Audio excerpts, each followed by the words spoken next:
Monsieur le Premier ministre, c'est à vous. Bonsoir, chers concitoyens. Faisant suite à l'installation des députés de la 15e législature ce lundi 2 décembre 2024 et à l'élection du président de l'Assemblée nationale et des membres du bureau de l'institution parlementaire, le chef de l'État a décidé de procéder à un réaménagement du gouvernement tout en maintenant le nombre précédent de ministres et secrétaires d'État qui est de 30. Je voudrais d'abord remercier le peuple sénégalais souverain d'avoir réitéré sa confiance à son Excellence M. Bassirou Diomaye Diakhar Faye, président de la République du Sénégal, en donnant le 17 novembre 2024 une majorité qualifiée de 130 députés à la liste du parti au pouvoir, le PASTEF.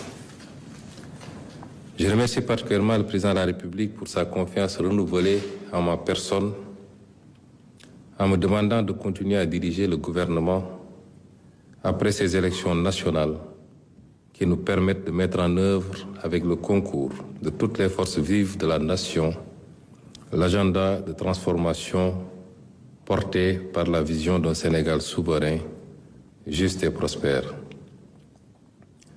C'est dire que le gouvernement continuera à se mobiliser pour faire face aux urgences économiques et sociales.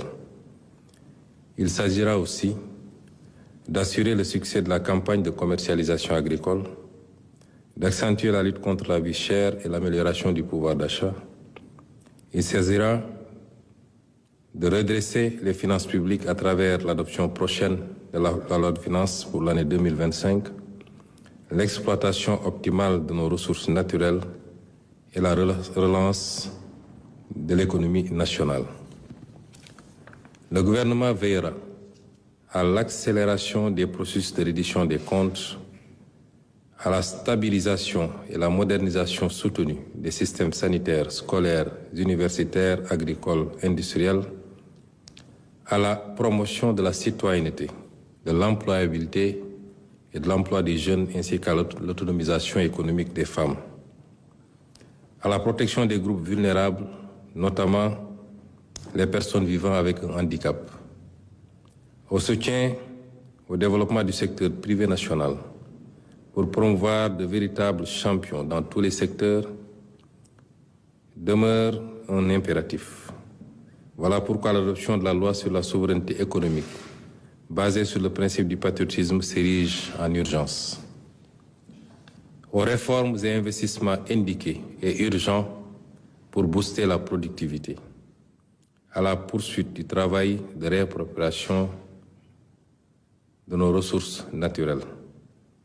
Le gouvernement reste également attaché à la valorisation de nos terroirs et territoires, avec l'activation des pôles dans une dynamique de consolidation du vivre ensemble et de renforcement de la sécurité nationale.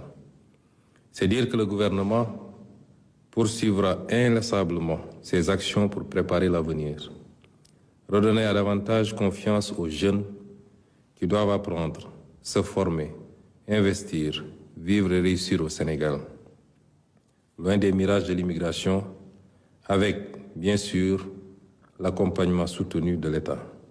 Autrement dit, notre gouvernement va toujours rester un gouvernement de solutions, de réalisations et de résultats pour asseoir le progrès économique et le bien-être des Sénégalaises et Sénégalais. Le ministre secrétaire général de la présidence de la République va donner lecture de la nouvelle composition du gouvernement tout à l'heure après la version Wolof.